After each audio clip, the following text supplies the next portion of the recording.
Let's call a spade a spade. It is not always fun using masking tape to isolate very detailed parts. It's fine for big flat pieces, but when you want to get a detailed part like this, it can be very hard to use masking tape. So what I'll do is I'll show you how to use this Blu-Tack and this liquid mask to isolate your parts and make them look nice and clean like this. So we're preparing our MG Barbatos Lupus inner frame, and now that we have the hydraulic cylinders done, the next detail on the inner frame are these cable runs or these wire runs. And on a piece like this, it's not so bad, but when you look at this sort of piece here, you can see that there's in between these wire runs, there's a little piece of plastic there that we want to keep that dark. We won't want to paint that this light gold color that we're going for with the translucent paints. So there's really two avenues I use in this case, and it's not masking tape, because I find masking tape really works the best for when we have when we have like large flat panels and stuff like that, and I'll show you that when we get to it. But there's really two products that work very well.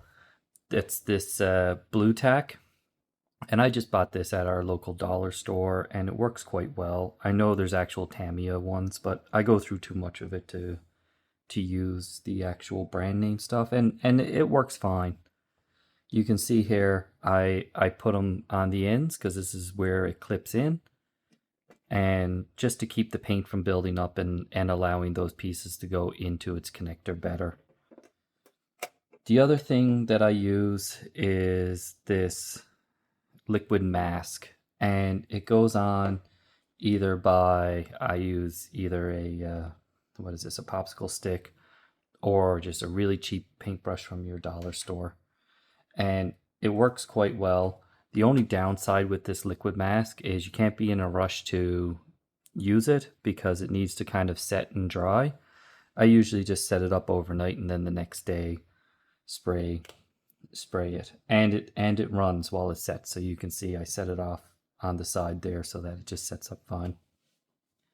So for the Blu-Tack, it gets fairly hard. It comes in a pack like this, and you need to work it like this until it becomes very malleable, and you don't need much. So I'll just take a little piece off like this, come around, and I'll just wrap the very end, and you can see even that's just a little bit too much there, like that, and that just protects the end, and that's all you want. I'm going to airbrush with this, so it's more important. You'll have more control if you're using paintbrush and that, but I'm going to end up airbrushing these pieces, so I'm going to want to make sure that that connection's quite tight on the bottom. And that's it for that.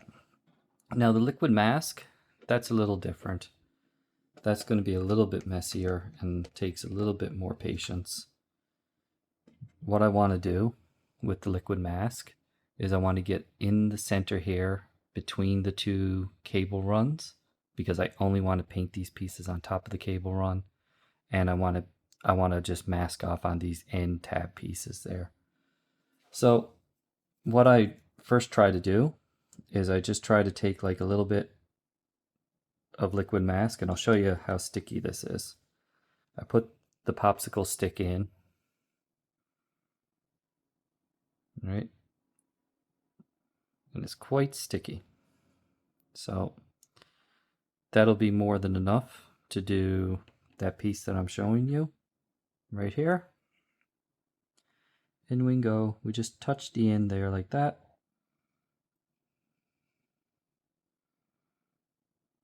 I'll touch the top end here, just like that.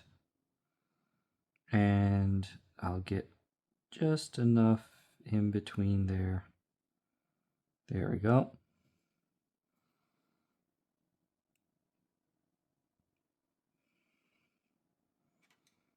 And I'll just guide it in the center there so that it's not really touching.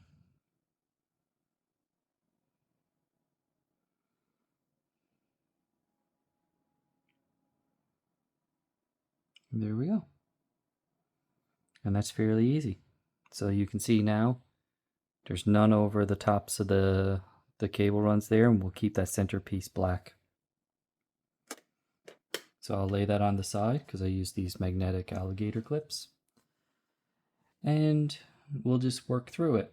I also have pieces that are like this. So you can see there's the cable run there, and I don't want to get any paint there or down there. So I'll use Blu-Tack for this piece. And what I'll do is I'll take my Blu-Tack and I'll stretch it around. And that will isolate the area that we will paint, which is just right there. And there's a little clip on the back, so I'll protect that clip on the back there. Like that.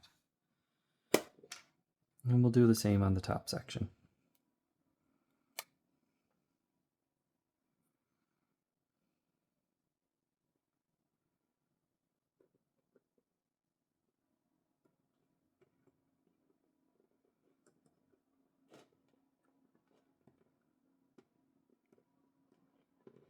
And you can see there now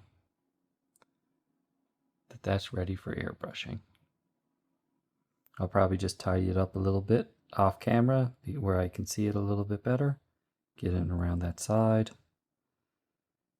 Probably try to get some in the back there. So let's do that. Honestly, masking, it's not a lot of fun. It's one of my least favorite activities in model building. But if you take the time and you just